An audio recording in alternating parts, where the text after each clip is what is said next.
Alors, je vous introduis Philippe Blanchet et Mylène Lebon-Yquem. J'espère que je dis ça correctement. Alors, Philippe Blanchet de l'Université de Rennes 2 est enseignant-chercheur et directeur de recherche en sciences du langage, spécialiste de sociolinguistique, de communication plurilingue et interculturelle et de didactique des langues. Il est rattaché au département communication et laboratoire préfixe.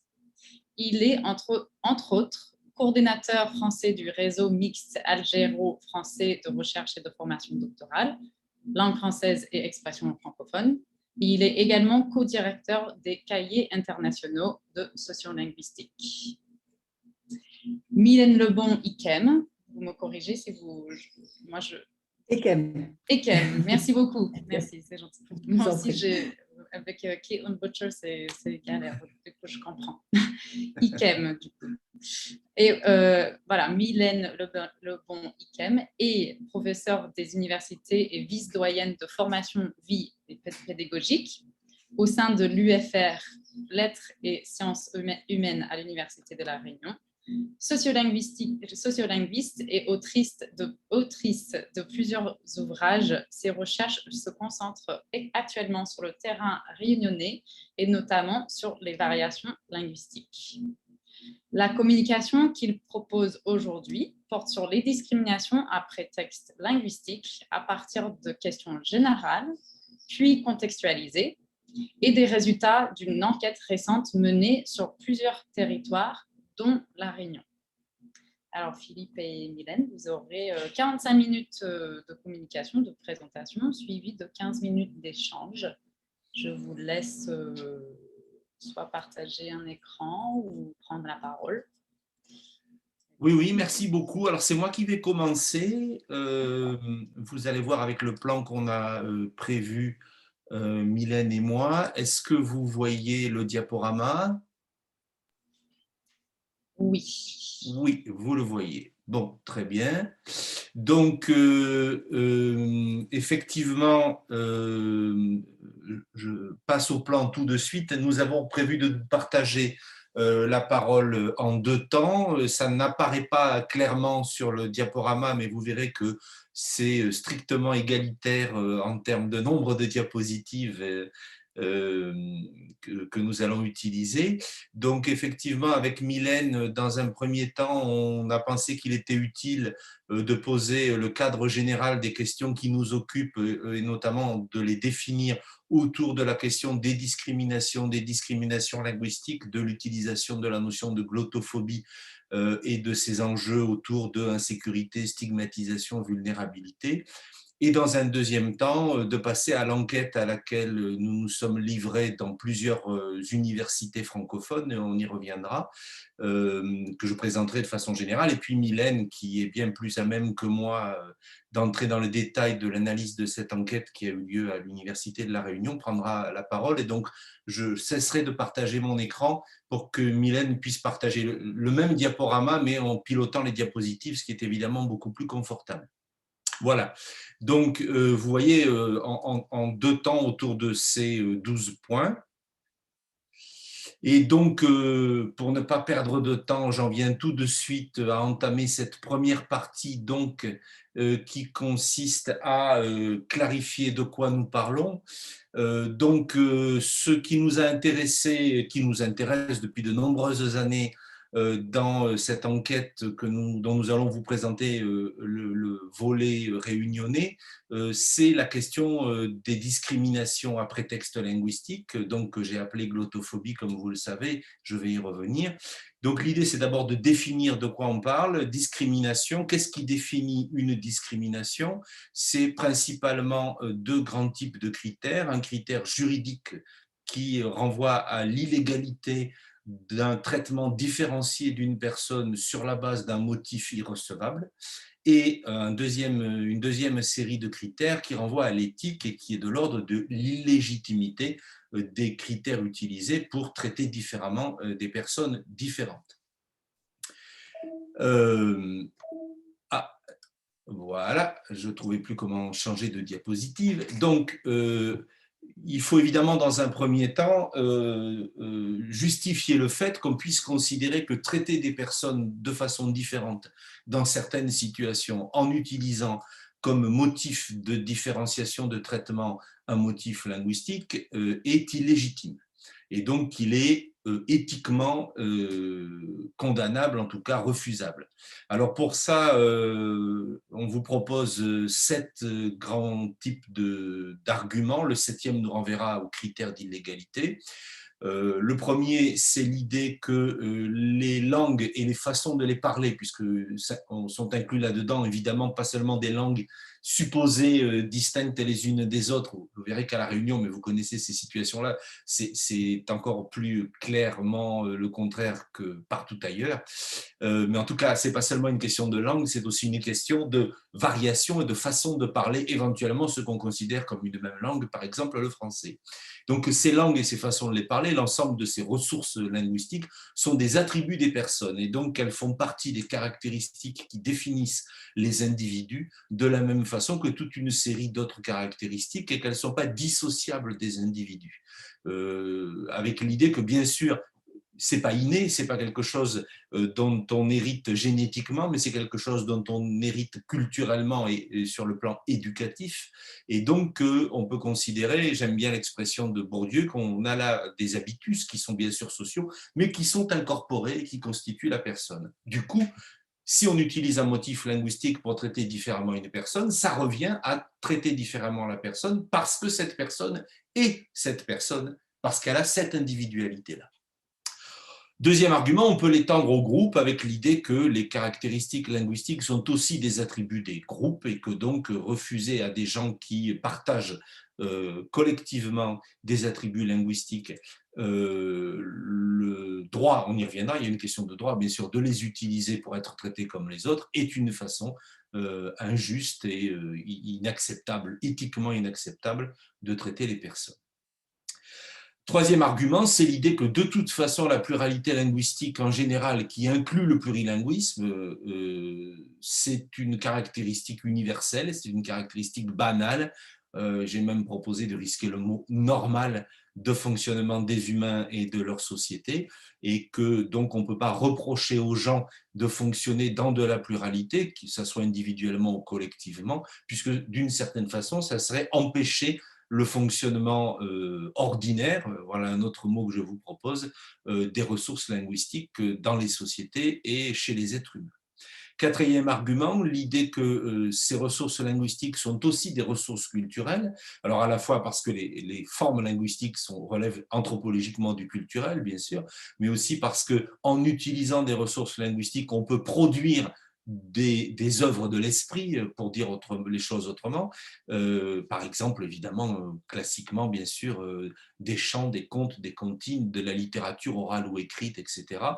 Et il existe des droits culturels qui sont identifiés, qui sont protégés, et on peut donc considérer que par ricochet ou par inclusion, les droits culturels incluent les droits linguistiques et que donc ça nous donne une raison de plus de considérer qu'il n'est pas acceptable d'empêcher les gens d'utiliser leurs ressources linguistiques et de les empêcher donc d'exercer leurs capacités, leurs activités culturelles.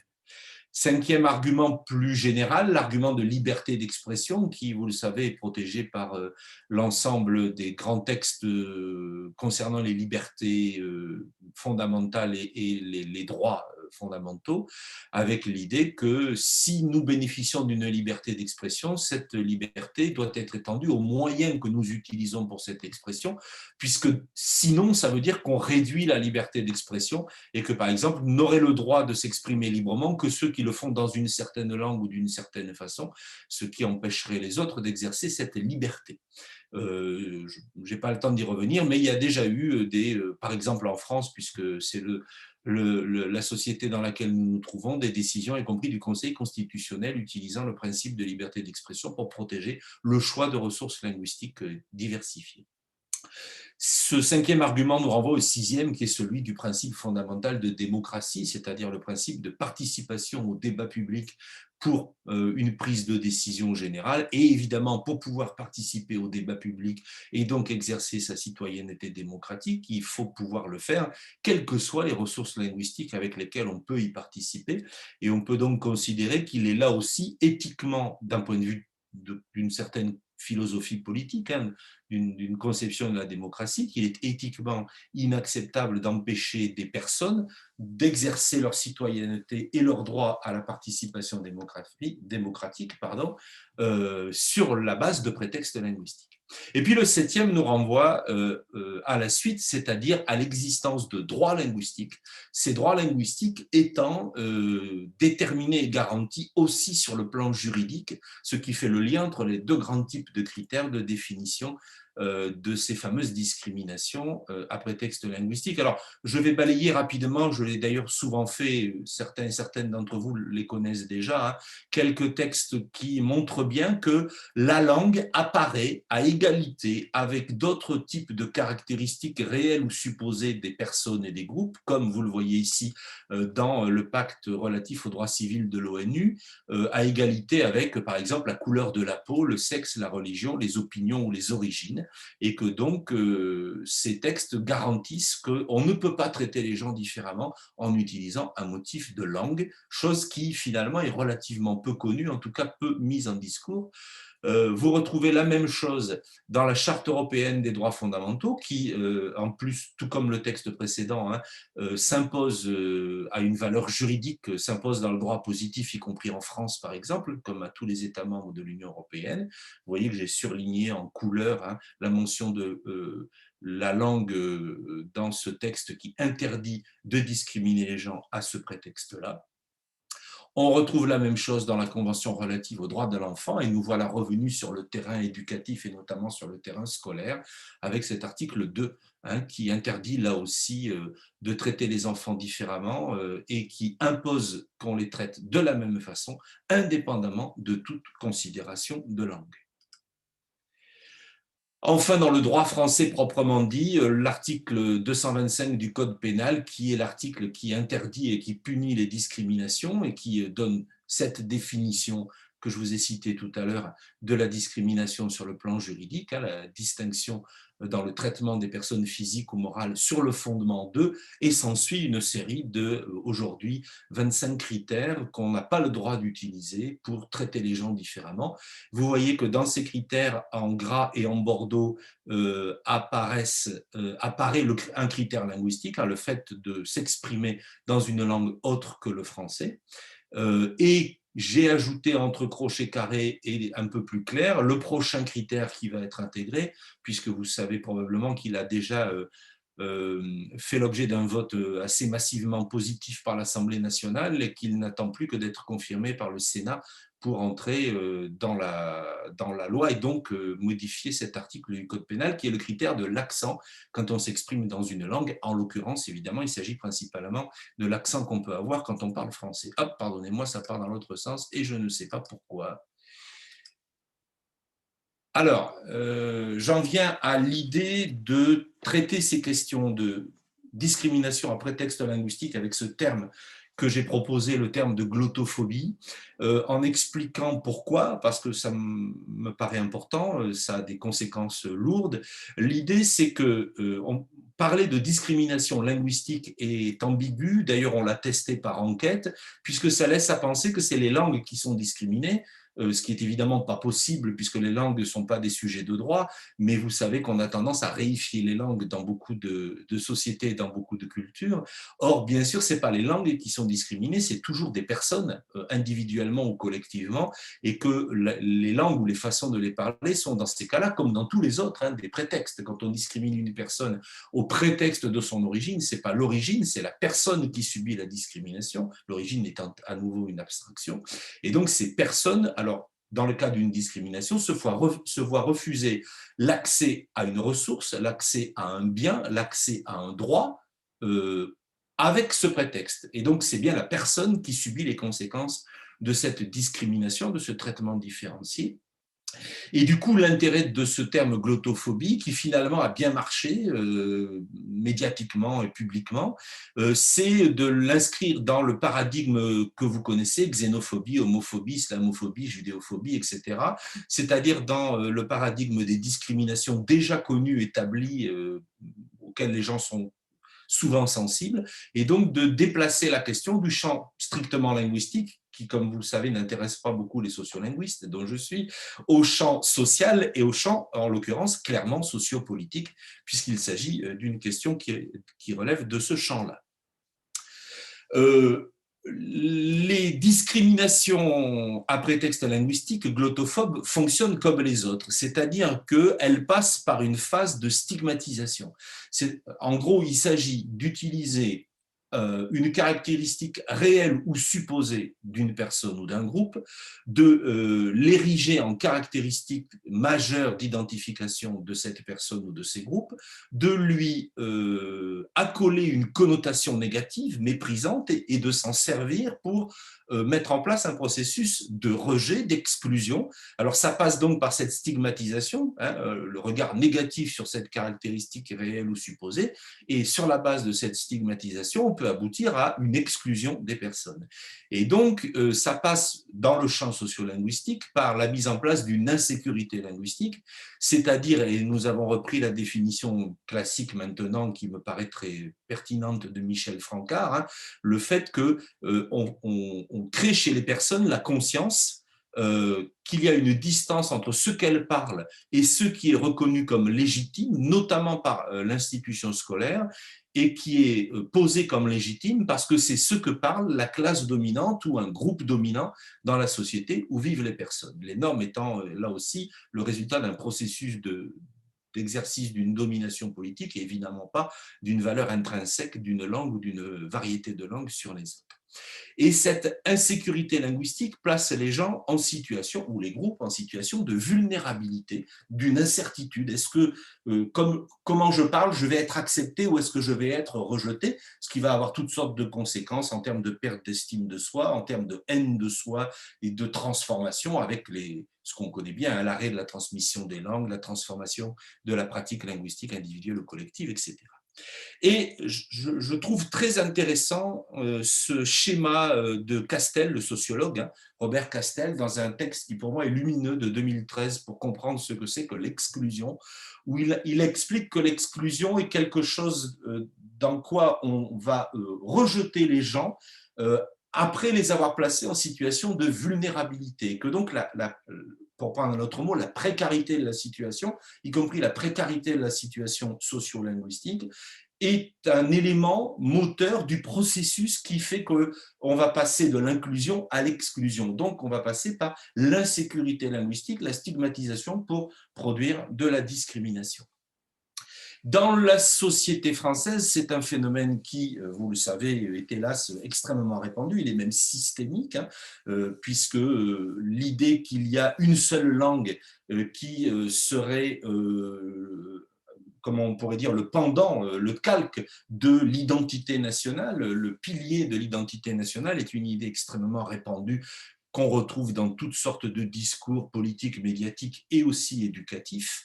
Alors j'en ai fait des relevés nombreux par ailleurs, je passe ici, mais j'ai trouvé intéressant de prendre ce tweet du ministre actuel de l'Éducation nationale comme symptôme de cette idéologie linguistique hégémonique, avec, vous le voyez, la langue, la grammaire au sens scolaire du terme, et la République au sens de la cohésion de l'identité nationale et de la nation, avec tout autour de ce schéma, en s'appuyant sur la loi, un certain nombre de secteurs de mise en œuvre de cette idéologie linguistique qui vont produire l'insécurité, qui vont produire cette glottophobie systémique qui fait que toute personne qui ne respecte pas la norme, notamment grammaticale, mais aussi orthographique, d'une seule langue, qui est la seule langue autorisée, finalement le français, se trouve mise en insécurité et éventuellement, après avoir été stigmatisée, en situation de discrimination. Je parle là de choses que vous connaissez bien, je pense, que je peux passer rapidement et passer à la présentation de l'enquête. Donc, cette enquête, son initiative revient à notre collègue Christian Bergeron, qui est sociologue à l'Université d'Ottawa, en Ontario, qui est québécois et qui travaille dans un département francophone. Vous savez que l'Ontario est un des États bilingues, une des provinces, on dit province au Canada, bilingue du Canada, où les francophones sont minoritaires. Et suite aux travaux que j'ai menés, comme vous le savez, sur la glottophobie en France en général et sur certains terrains, notamment en Bretagne et en Provence, avec d'autres collègues, il est venu me trouver en me proposant qu'on passe à une étape moins qualitative et plus quantitative avec une enquête exploratoire pour étaler au fur et à mesure nos connaissances sur la question dans des situations francophones différentes. Alors, on a sollicité notamment Mylène Lebon-Eken qui va prendre la parole juste après parce que la situation réunionnaise que nous connaissons nous paraissait particulièrement intéressante. Et puis, pour pouvoir diversifier les terrains francophones, vous avez un terrain francophone nord-américain où le français est langue minoritaire. Vous avez 2 terrains francophones de France dite métropolitaine, hexagonale, continentale, enfin qui n'est pas d'outre-mer finalement. On ne sait pas comment la nommer, on n'y arrive pas. On a encore discuté avec Mylène en préparant, on est très embêté avec ça. Ces 2 régions étant la Provence et la Bretagne, dans lesquelles le français est langue dominante face à d'autres langues minoritaires. Et puis cette île de la Réunion où le français est aussi langue dominante, mais face à une langue dont la situation et le rapport au français sont nettement différents de ce qui se passe en Provence ou en Bretagne aujourd'hui. Donc, une enquête plutôt quantitative, mais quand même semi-directive, qui a été mise en place en ligne avec une application que vous connaissez d'enquête quantitative sociologique. C'est l'Université d'Ottawa qui a piloté tout ça. L'idée, c'est d'y ajouter des entretiens qualitatifs et il n'y a qu'à La Réunion qu'on a pour l'instant pu le faire, en l'occurrence que Mylène a pour l'instant pris le temps de le faire et elle va pouvoir vous en rendre compte. Notre idée étant évidemment à la fin de l'analyse de ces 4 situations, pour l'instant on a dépouillé les questionnaires quantitatifs, on puisse faire un travail comparatif sur le rapport à l'insécurité linguistique, aux discriminations glottophobes chez ces étudiants qui sont francophones, mais qui sont, vous allez le voir, partout d'ailleurs, pour beaucoup plurilingues. Voilà, je vais quitter maintenant, puisque cette diapositive, hop, excusez-moi, j'arrête de partager, c'est Mylène qui va la projeter pour prendre la parole.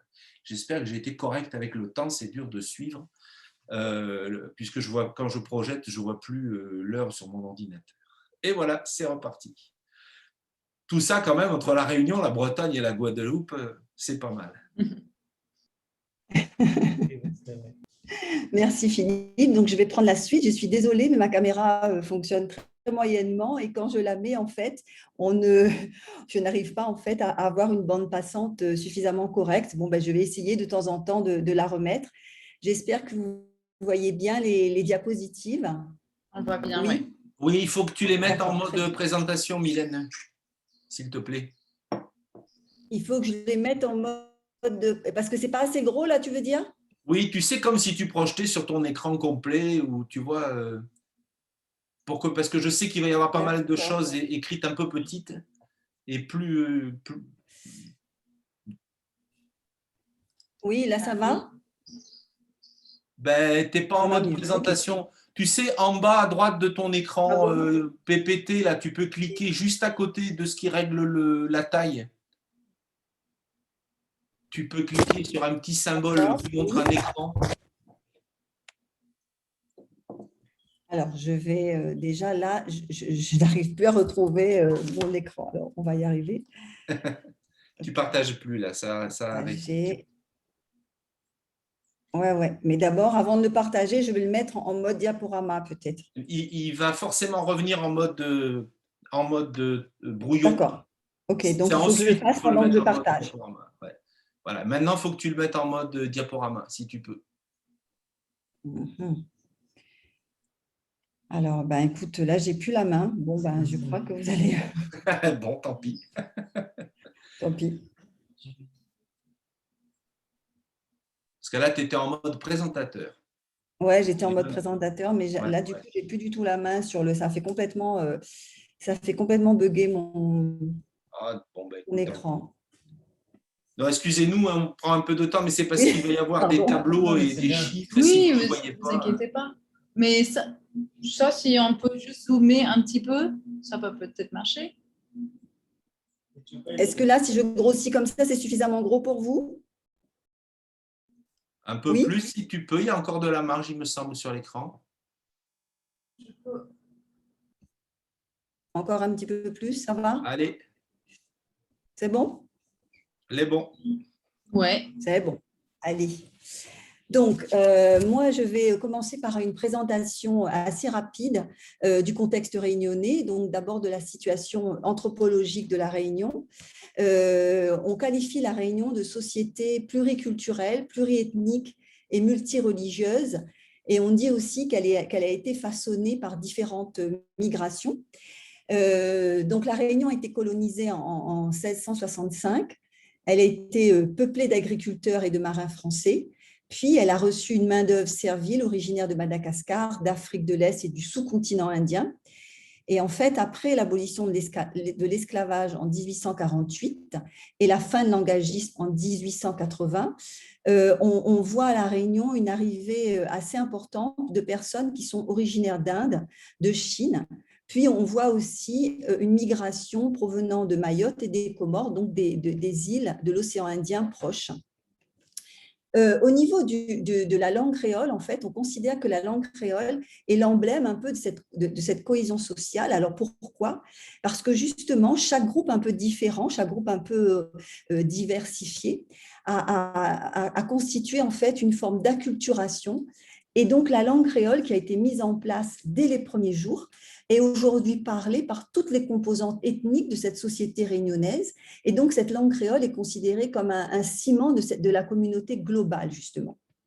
Et donc, on a plutôt, les observateurs disent effectivement que la Réunion, que les différentes communautés réunionnaises cohabitent de façon extrêmement harmonieuse. Mais évidemment, quand on regarde un peu plus près cette société réunionnaise, on s'aperçoit qu'il existe des tensions qui sont sous-jacentes. Et donc, on voit qu'il y a de vrais clivages entre les créoles, les Français de l'Hexagone qu'on appelle les oreilles, et les ressortissants de Mayotte et aussi des Comores qui sont particulièrement visés justement par ces tensions. Au niveau de la situation socio-linguistique réunionnaise, alors selon justement Lambert Félix Prudent, nous avons affaire à un macrosystème qui comprend une langue populaire, le créole, qui est un objet symbolique controversé, un standard survalorisé, la langue française, et une capacité de mélanger les deux langues, donc justement avec une zone interlectale assez importante. Moi, j'aime aussi beaucoup cette citation de Moufouéné qui parle d'espace sphérique dont le basilecte et l'acrolecte seraient les pôles extrêmes, et ceux-ci représenteraient des points de repère pour situer des locuteurs créoles selon qu'ils sont plus proches d'un pôle ou de l'autre. Alors moi, je l'ai plutôt symbolisé comme une sphère, effectivement, avec les différentes langues que vous voyez ici, et les mélanges avec la zone interlectale. Au niveau des représentations, au niveau des statuts des langues en contact, effectivement, Chaudenson a indiqué qu'il est étroitement lié à la genèse du créole et qu'on a comme ça une opposition entre la langue des esclaves et la langue des classes favorisées et dominantes, donc le français, donc langue des esclaves créole, bien sûr, vous l'aurez compris, et langue des classes favorisées et dominantes, le français, pardon. Et donc, on a une hiérarchisation sociale des pratiques linguistiques diglossiques avec une valorisation du français qui est la langue prestigieuse officielle qui est souvent liée à des situations formelles et à une minoration du créole qui est la langue de la communication privée ou populaire, même si depuis les années 2000, début des années 2000, on constate en fait que le créole est beaucoup plus présent dans l'espace public, qu'il y a une vraie prise en compte de cette langue dans l'espace scolaire avec les programmes nationaux, avec des feuilles de route académiques, avec les classes bilingues, etc. Mais malgré tout, aujourd'hui encore, on constate qu'il y a une vraie permanence de l'idéologie diglossique, c'est-à-dire que lorsque les mélanges se retrouvent dans l'espace institutionnel, lorsque les mélanges où le créole est écrit, cette stigmatisation, elle perdure en fait. Donc, on a toujours cette idéologie diglossique qui reste dominante. Au niveau des enquêtes en ligne, donc Philippe en a parlé, moi je vais juste vraiment parler des spécificités réunionnaises. Nous avons eu donc 214 étudiants et étudiants de l'UFR Lettres et Sciences Humaines, de licence et de master, donc avec toutes les disciplines qui sont indiquées ici. Et ces 214 étudiantes ont été contactées par 2 enseignants-chercheurs en sociolinguistique de notre laboratoire, donc du LCF. Il a été intéressant en fait de définir les items avec eux, effectivement, et donc nous nous sommes appuyés sur l'expérience justement des personnes pour définir un certain nombre d'items, de leur idéologie justement, et puis de leurs options linguistiques. Il nous a aussi semblé intéressant de nous appuyer sur les caractérisations des différentes variétés par les Réunionnais eux-mêmes des langues en contact et caractérisations qui ont été réalisées dans des recherches précédentes. Donc, on retrouve mélange créole-français, le créole et le français régional ou local. Comme Philippe l'indiquait aussi, moi j'ai aussi entrepris donc des entretiens avec 20 volontaires qui ont participé à cette enquête quantitative. Et en fait, il a été question lors de ces entretiens de caractériser en fait de revenir sur certaines réponses du questionnaire en ligne pour justement mettre peut-être en évidence des tensions ou revenir aussi sur des précisions qui ont été justement dont on avait besoin lors de l'enquête en ligne. Et donc, en fait, cet entretien a été globalement réalisé sous forme de biographie langagière où, effectivement, le participant a été invité à raconter son parcours et à l'inscrire, en fait, dans l'histoire de la société réunionnaise. Alors, donc, les caractéristiques des participantes, on constate qu'il y a une surreprésentation des femmes, c'est-à-dire 86% des participants sont des femmes, ce qu'on retrouve aussi dans les différentes enquêtes que l'on a vues jusqu'à présent, que ce soit en Provence et que ce soit en Ontario. 87% des participantes ont entre 18 ans et 24 ans, ce qui est assez logique puisqu'on est en licence et en master, et avec une forte représentation des étudiants de licence contre 39% en master, contrairement par exemple à la Provence chez Philippe. Autre caractéristique aussi, on s'aperçoit que 72% des étudiants interrogés sont nés à La Réunion et 86% sont originaires d'espace India-océanique. Autre caractéristique, 80% relèvent de 2 départements français, donc La Réunion et Mayotte. Et si on ajoute les 10,75% de la France continentale, on se retrouve avec 91% de participants qui sont nés dans les départements français. Donc, vous l'aurez compris, une grosse majorité, tout ça pour dire qu'une grosse majorité qui relève de départements français. Évidemment, une grosse majorité aussi qui relève de La Réunion, qui déclare habiter à La Réunion, avec 71% de participants déclarant habiter à La Réunion et 12% depuis 10 ans et plus. Voilà. Donc là aussi, forte représentation de La Réunion avec justement une part faible des autres territoires de l'océan Indien. Donc, au niveau des résultats, on constate une intense pluralité. Effectivement, lorsque vous regardez le tableau des langues parlées par les parents des répondants, on s'aperçoit qu'environ 60% des parents des répondants utilisent le créole, indiquent utiliser le créole, et le créole mélangé au français. Donc, une forte représentation. Ensuite, le français normatif, qu'il soit correct, scolaire ou standard, les participants indiquent que leurs parents utilisent ce français normatif pour 50%. Et très peu de pourcents, 10% pour la variété régionale, qui est une variété très peu reconnue et en fait assez stigmatisée. Donc, si on ajoute ces deux variétés, on constate que 60% des participants indiquent que leurs parents utilisent le français. Ce qui est intéressant aussi dans cette question, c'est que les participants avaient le droit, avaient la possibilité de cocher plusieurs réponses. Mais ce qui est intéressant, justement, c'est quand on regarde les réponses uniques que vous n'avez pas sur le tableau, mais que je vais vous indiquer. Le créole est indiqué seulement par 13 personnes, c'est-à-dire par très peu de gens, en fait, par 6,1% des participants. Le français normatif par 2% et le français régional encore moins, de quantité extrêmement négligeable. Ce qui fait qu'en fait, ce qu'on a donc constaté justement, c'est qu'il y a une grande cohabitation de plusieurs lectes, le créole et le français notamment, et une grande hétérogénéité des pratiques langagières. Les autres langues de l'océan Indien, c'est-à-dire le malgache, le comorien, le maoré, sont évoquées dans peu de réponses, donc comme vous le voyez, moins de 10%. Et notamment participe aussi à cette cohabitation parce qu'on a regardé d'un peu plus près la catégorie autre en fait. Et donc, justement, dans cette catégorie haute, on constate qu'il y a l'anglais qui est signalé également par 11 personnes, donc c'est vrai par peu de gens, mais on constate effectivement une grande pluralité linguistique. Cette pluralité va se retrouver aussi au niveau des langues apprises ou comprises par les participants à cette enquête. Là aussi, on va constater que le français est en tête avec à peu près 69%, c'est-à-dire qui se décompose en 60% de français normatif et 9% de français régional, donc autour de 70%, donc français cité.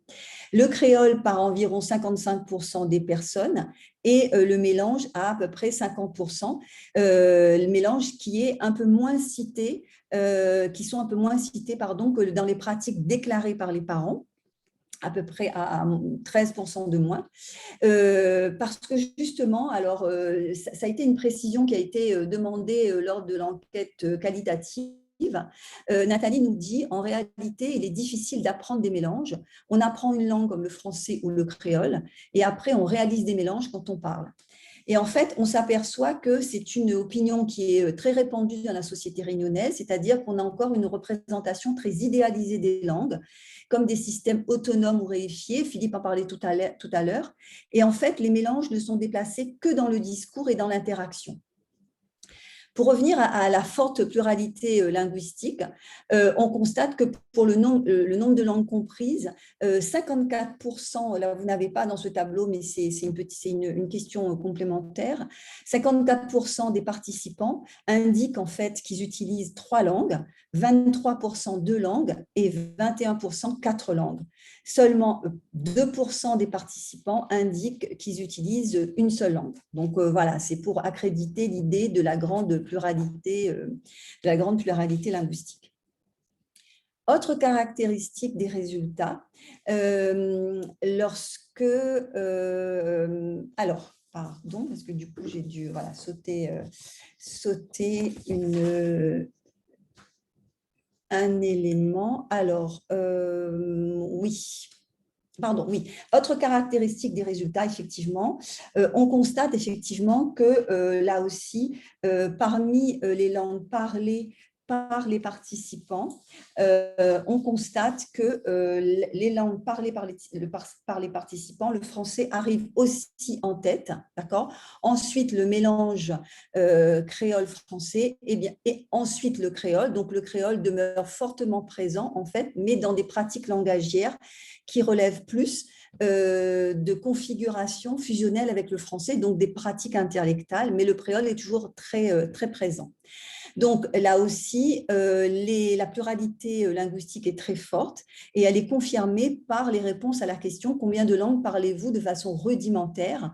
Et donc là aussi, nous avons 38% qui indiquent 2 langues, 29% 3 langues, 20% 4 langues et seuls 14% des étudiants ont déclaré qu'ils étaient ou qu'elles étaient monolingues. Et ensuite, autre aussi réponse intéressante, c'est que à peu près 65% indiquent appartenir à la communauté du groupe créolophone et francophone. et 16% seulement appartenant au groupe francophone et 6% appartenant au groupe créolophone uniquement. Voilà, donc 65% appartenant au groupe créolophone et francophone, donc au groupe des deux langues en fait. Voilà, donc ça accrédite encore une fois l'idée d'une grande pluralité. Alors, autre résultat, on constate aussi que le créole est considéré comme un emblème identitaire lorsqu'on s'attache effectivement aux langues auxquelles les répondants sont les plus attachés. Le créole est cité pour près de la moitié des répondants. Donc autour de 47%, 46%, 5. Le mélange français-créole et le français normatif arrive loin derrière avec, comme vous le voyez, 19%, autour de 20% et 17%. En fait, on s'est aperçu, et notamment là aussi dans les entretiens qualitatifs, que pour affirmer son identité, autant lorsque on déclare la langue ou les lectes qu'on utilise ou les variétés qu'on utilise, on va bien s'attacher à citer créole, mélange de créole français, etc. Mais quand on veut affirmer son identité, on va choisir vraiment un code polaire bien identifié, qui est d'ailleurs de mieux en mieux reconnu dans la société réunionnaise, puisqu'il y a encore quelques années, on disait que le créole n'était pas une langue, mais maintenant, on reconnaît bien que le créole est une langue. Et donc, pour affirmer son identité, on va vraiment citer ce code polaire bien identifié pour bien se démarquer, en fait, du français, qui est la langue de prestige valorisée. Donc, on ne va pas utiliser, on ne va pas citer les mélanges, mais on va vraiment, en opposition, en fait, à un code bien identifié, on va citer le créole. Donc, ça aussi, c'était, il me semble, un résultat très, très intéressant. Autre résultat intéressant, c'est qu'on va constater une grosse minoration des mélanges.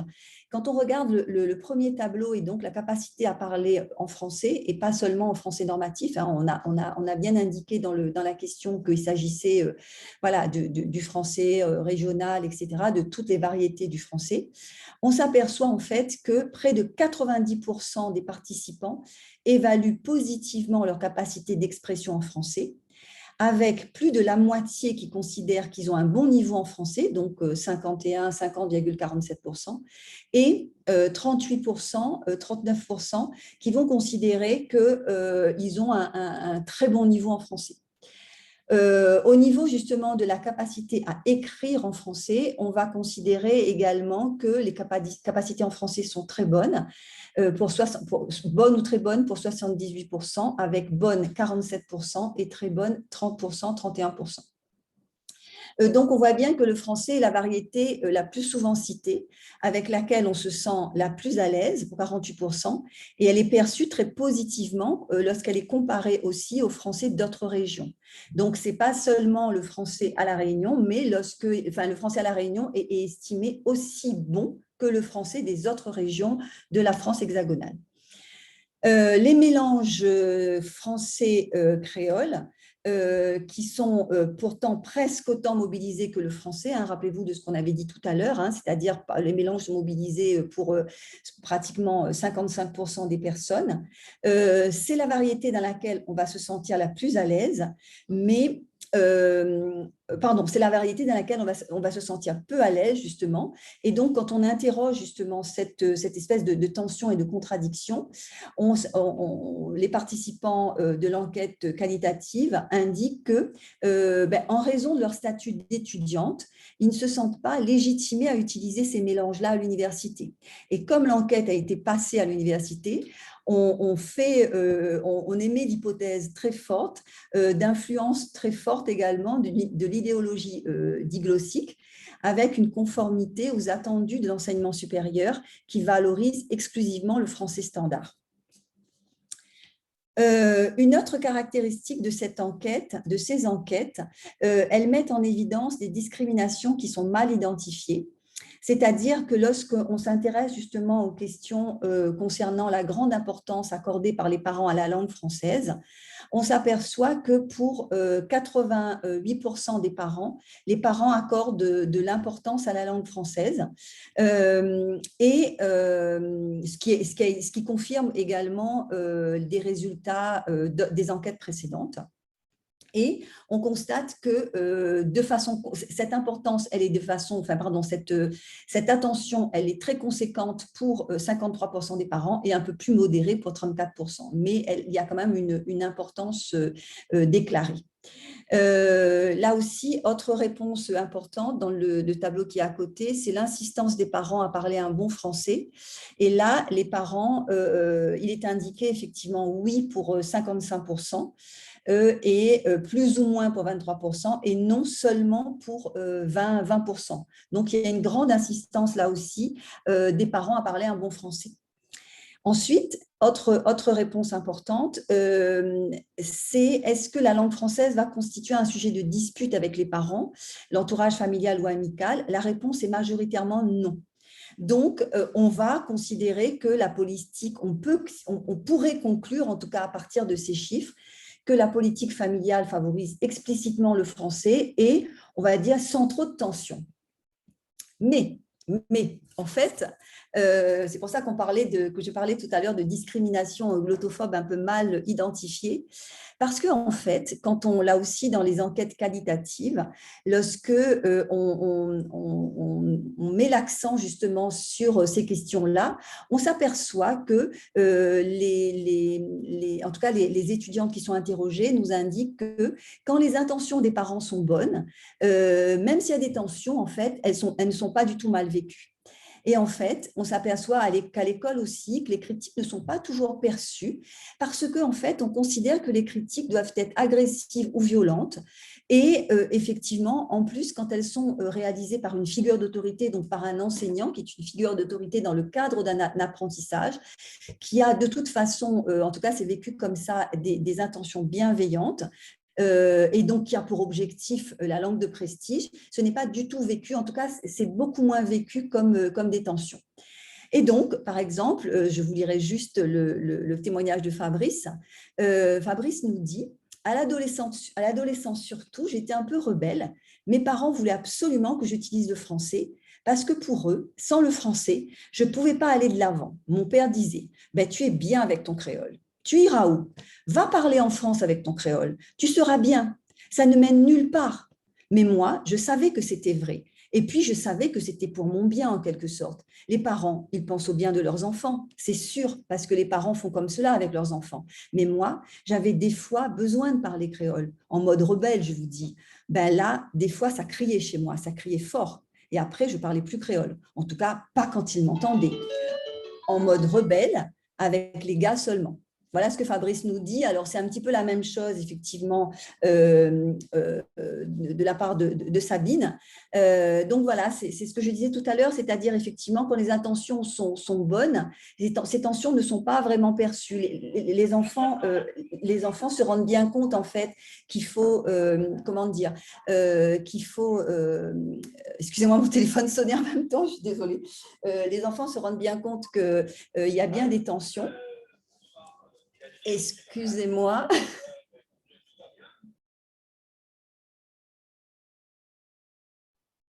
Voilà, donc c'est les joies de la visio en direct chez soi, pardon.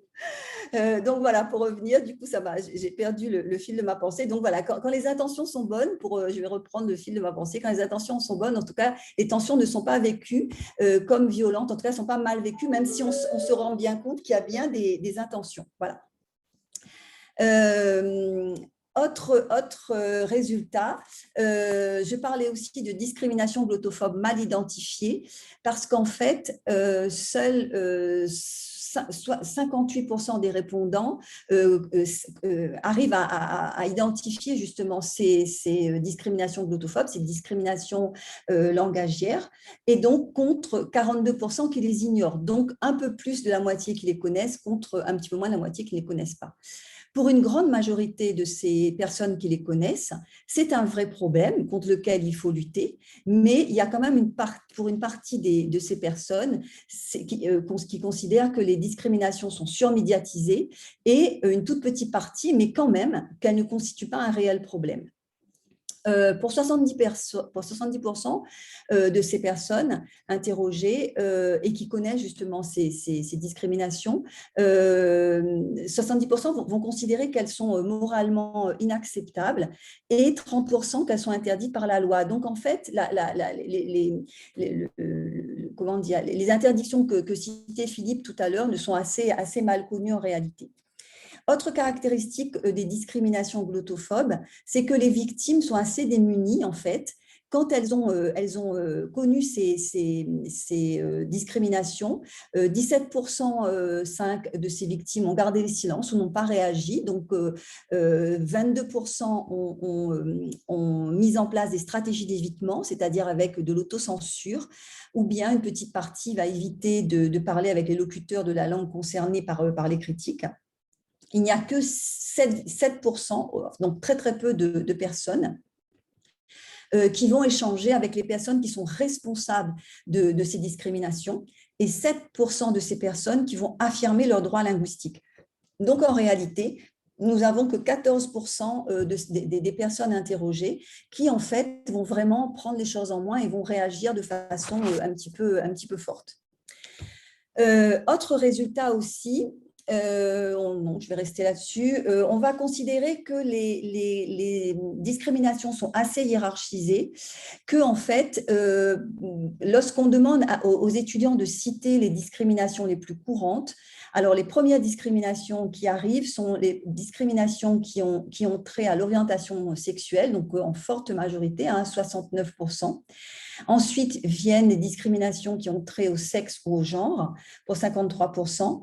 Au fait d'être transgenre également.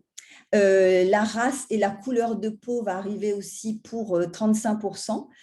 Donc, vous voyez bien que ça va bien relativiser la cohabitation qu'on dit harmonieuse et qu'on avait citée comme harmonieuse des communautés. La pauvreté à 35%. Et donc, alors intéressant aussi, la croyance ou la religion à 28%. Et puis, les discriminations glottophobes sont les moins courantes. En fait, elles vont arriver en 15e position. Et donc, elles ne vont concerner dans cette liste que 6% des étudiants. Et personnellement, que 4% des étudiants. Et donc, en fait, elles sont considérées comme peu importantes. Alors, pourquoi? Parce que justement, et c'est ça aussi, c'est très intéressant, parce que souvent, ces discriminations sont banalisées, en fait, sur c'est une question qui a été un petit peu creusée avec les participants de l'enquête qualitative.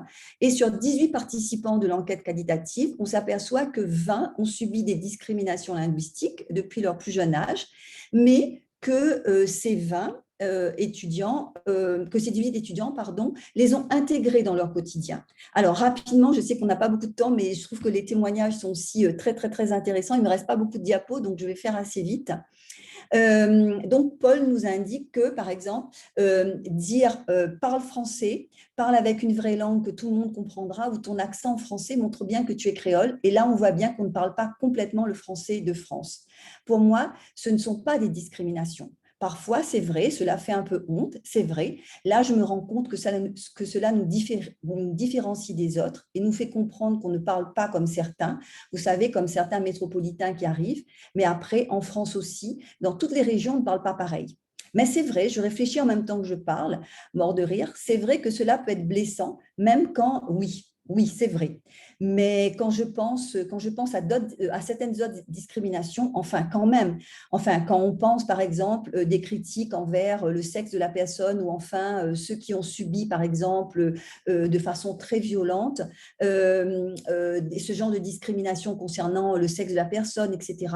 Et bien là, on se rend compte que ces personnes ont pensé à se suicider. Moi, je connais quelqu'un qui a été harcelé matin et soir, tout le temps, dans la rue, sur le chemin de sa maison, par téléphone, par mail, et qui n'en pouvait plus et qui a failli se suicider et qui ne l'a pas fait. mais il est toujours très, très mal, effectivement, parce que ces discriminations concernaient le sexe de la personne ou le genre de la personne. Mais alors, du coup, effectivement, quand moi, on me dit parle bien français, franchement, ce n'est pas extrêmement important et ce n'est pas extrêmement violent. Donc, voilà un petit peu le témoignage d'un des… Alors, il y en a beaucoup comme ça. Voilà le témoignage, effectivement, d'un étudiant qui nous dit, finalement, tant que… Enfin, il y a d'autres choses beaucoup plus graves. Donc, finalement, les discriminations linguistiques sont beaucoup moins stigmatisées de façon violente. Donc, c'est moins grave. Et je vais arriver à mon avant-dernière diapo, rassurez-vous. Et puis, on s'aperçoit aussi dans ces résultats de cette enquête que les variétés de l'océan Indien sont fortement discriminées et que les discriminations concernent très fortement le comorien, donc pour 31% pratiquement, comme la langue perçue comme relevant de l'immigration pour 17,5%, mais c'est identifié lorsqu'on regarde de plus près les résultats. Cette langue est identifiée majoritairement comme du maoré, du comorien et du malgache. On s'aperçoit aussi que le shimaoré est bien discriminé et une autre langue de l'océan Indien, dans la rubrique une autre langue de l'océan Indien, la discrimination est de 5%. Le créole arrive en 4e position, effectivement, même si, puisqu'on constate une hiérarchisation des discriminations, peut-être qu'on peut se dire justement que ce résultat est peut-être plus important que ce qui est indiqué, justement, puisque si on compare le créole au comorien, effectivement, on s'aperçoit que le comorien est très, très fortement discriminé. Donc, ces résultats justement concernant les variétés de l'océan Indien confirment des études qualitatives précédentes qui ont vraiment mis en évidence des stigmatisations très fortement subies par la communauté mahoraise et comorienne, et cela depuis plus de 10 années. Et ce qui est intéressant aussi, c'est que tous les taux de non-réponse concernant justement les discriminations linguistiques, ce taux de non-réponse est particulièrement fort. C'est le plus fort de toutes les questions que l'on a posées. On a posé à peu près une 60aine de questions. Et ça prouve bien justement que ces discriminations positives représentent des questions vraiment, vraiment sensibles. Et donc, en conclusion, je dirais que toutes ces contradictions dans les réponses, dans certaines réponses, et qu'on constate aussi beaucoup de tensions sociolinguistiques justement dans ces enquêtes quantitatives et qualitatives, et que ces discriminations, de toute façon, mettent en évidence une présence forte de la glottophobie. Cette présence forte, elle est liée au mélange, toujours, et aux langues de l'océan Indien, que ces discriminations sont mal identifiées car hiérarchisées, intériorisées, qu'elles sont banalisées et qu'elles sont même parfois légitimées et en tout cas qu'elles relèvent d'idéologies dominantes qui sont fortement ancrées. En tout cas, une grande attention doit être portée aux adaptations individuelles pour que justement une vraie prise de conscience se réalise, qu'un vrai dépassement se réalise et que, bien sûr, non pas dans une image idyllique, mais en tout cas, on va essayer d'y arriver à une paix linguistique et à une cohabitation plus respectueuse des langues. Je vous remercie.